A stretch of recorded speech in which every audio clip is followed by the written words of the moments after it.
साथियों नमस्कार, मेरा नाम रवि कुमार है और आप देख रहे हैं राष्ट्रधर्मा की खास पेशकश रिपोर्टर यूपी वाला। इस वक्त हमारी मौजूदगी लखनऊ के बालागंज रेलवे कॉलोनी में है। एक आपने खबर सुनी होगी नेशनल मीडिया के माध्यम से, सोशल मीडिया के माध्यम से 14 वर्ष बच्ची के साथ रेप होता है, उसके बाद से उसकी मौत हो जाती है। वो जो जिस परिवार में वो काम करती थी, सफाई दफाई की, खाना वाना के काम करती थी, उस घर की नौकर थी, उस घर के जो मालिक हैं उस परिवार के पास, बिटिया के परिवार के पास फोन करते हैं और कहते हैं कि आपकी बिटिया फांसी लगा ली है। उसके बाद से इस परिवार के सदस्य वहाँ जाते हैं तो ये देखते हैं कि वो बिटिया एक बेड पे लेटी हुई है और वहाँ के जो मालकिन है उसके सीने पे जोर से मार रही हैं। जब इस परिवार के सदस्य उनसे सवाल किया कि आप ऐसा क्यों कर रही हैं, उनका कहना यह है कि मैं चेक कर रही हूँ कि उनकी जो अपनी बेटी है वो जिंदा है या मर चुकी है। उसके बाद ये मामला है क्या, मैं लोगों से बातचीत करता हूँ, समझता हूँ। पूरे परिवार के लोग यहाँ पे मौजूद हैं। आप ही पूरी बात बताइए। मम्मी मेरी सुबह गई थी वहाँ। थोड़ा सा रोएंगे, फिर हमारा काम नहीं पाए, लोग सुन नहीं पाएंगे। मम्मी हमारी सुबह गई थी तो मम्मी से कहने लगी मम्मी चाय पी लो। मम्मी कहे चाय पी के आए तो कहने लगी घर चलो बिटिया। तो वो बोलने लगी अभी आ रहे हैं ऊपर, हम थोड़ा सा काम कर लें फिर आ रहे हैं।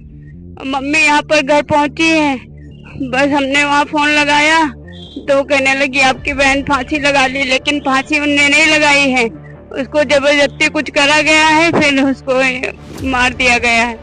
आपको अपने बहन पे विश्वास है कि वो फांसी नहीं लगा सकती थी? बहुत मजबूत लड़की थी वो। बहुत मजबूत लड़की थी, फांसी नहीं लगा सकती है। फांसी नहीं लगाया उनने, फांसी नहीं लगाया है, उन लोगों ने मारा है।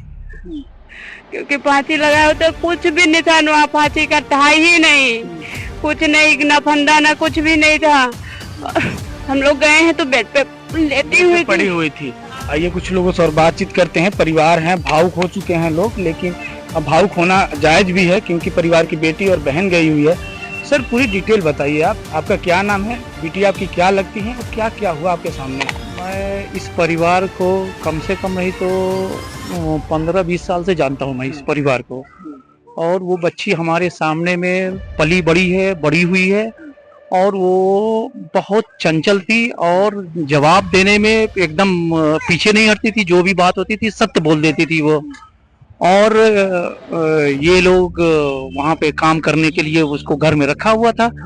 उसके बाद में अचानक से इन लोगों के पास में ये खबर वो लोग देते हैं कि ये लड़की ने फांसी लगा लिया, जो बिल्कुल सत्य नहीं है।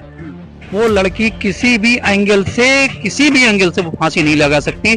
जो इतनी बोल्ड लड़की हो और गांव देहात की रहने के बाद वो इतनी बोल्ड लड़की हो, वो कैसे फांसी लगा सकती है, ये समझ से परे है।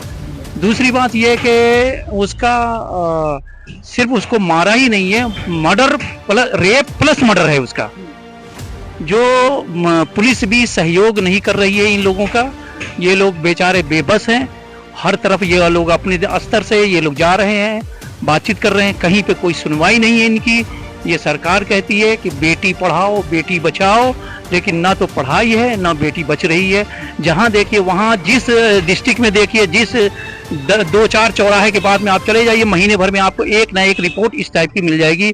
समझ में नहीं आता है कि हमारे घरों के अंदर भी बेटियां हैं, लड़कियां हैं, वो कैसे सुरक्षित रहेगी, कैसे हम सुरक्षित उसको करें। इन सरकार को चाहिए कि तत्काल जो भी दोषी है उसको तुरंत उसके ऊपर कार्रवाई करते हुए उसको जो भी सजा है, जो भी हमारे प्रावधान के अंदर उसमें सजा है, उस सजा के तहत उसको वहां तक के पहुंचाए, ताकि उस बच्ची को शांति मिले और इनके घर वाले को भी कुछ शांति हो जी। लेकिन आपको न्यायालय पे भरोसा है कि बिल्कुल न्याय मिलेगा? न्यायालय तक के अगर पूरा प्रक्रिया न्यायालय तक के अगर जाएगा तब तो हम भरोसा कर सकते हैं ना। उससे पहले ही अगर हमारा कानून लचर है तो हम उसके लिए क्या कर सकते हैं? हमारा कानून तो सब कुछ है हमारे लिए, लेकिन वो कानून हम तक लागू कब होता है? जब हमारे ऊपर कोई चीज अगर थोप दिया जाता है तब हमारे ऊपर वो चीज लागू होता है। अगर कोई दूसरा जो करता है तो वो पूरी तरह से, आप देख लीजिए यहाँ पे लोग घूम रहे हैं, सब कुछ कर रहा है, कोई कार्रवाई नहीं है, जबकि कार्रवाई होना चाहिए था उसके ऊपर। जब तक के कार्रवाई नहीं करेंगे उस वक्त तक के ये अपराध बढ़ता ही जाएगा।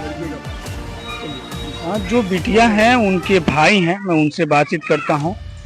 आप क्या क्या देखे, क्या क्या आपको समझ में आया कि हमारी बहन के साथ क्या क्या हुआ है वहाँ पे? सर जब मैं वहाँ पे पहुंचा उनके घर में तो हमारी बहन बिस्तर पे लेटी हुई थी जी। उसको कहीं से फांसी का कोई निशान ही नहीं लग रहा था, उसका गला घोट के मारा गया था, पैरों पे निशान थे, लाल लाल निशान पड़े थे। रेप की भी बात सुनी जा रही है, जी। क्या सच में ऐसा रेप हुआ था? कुछ जानकारी है कुछ? मुझे ऐसा ही लग रहा है कि रेप ही हुआ है, और इसमें अकेला हो ही नहीं सकता क्योंकि पैरों पे भी निशान थे, गले में भी निशान था, तो अकेले की कोई बस की बात नहीं है। और भी लोग हो सकते हैं उनके घर में, या कोई बाहर का भी हो सकता है, हम कंफर्म नहीं बता सकते हैं जी। ये उस बिटिया के भाई हैं जो अपनी बात बता रहे हैं कि हमको ऐसा उम्मीद है कि हमारे बहन के साथ पहले रेप हुआ है, क्योंकि शरीर में इतनी जगह दाग थे, पैरों में दाग थे, हाथों में दाग थे, गर्दन में इसी तरीके से दाग थे, इस एंगल से दाग थे कि ये मानना बहुत मुश्किल काम है कि हमारी बहन, हमारी बेटी फांसी लगाई। इनका साफ साफ कहना है कि उस परिवार के लोग हमारे बहन के साथ पहले रेप किए हैं, उसके बाद से वो उसका हत्या किए हैं। सच्चाई क्या है विचाराधीन है, जांच पड़ताल चल रही है। जांच होने के बाद एक उम्मीद है कि उच्च न्यायालय या न्यायालय के द्वारा कि हमारे बहन को, हमारे परिवार को न्याय मिलेगा।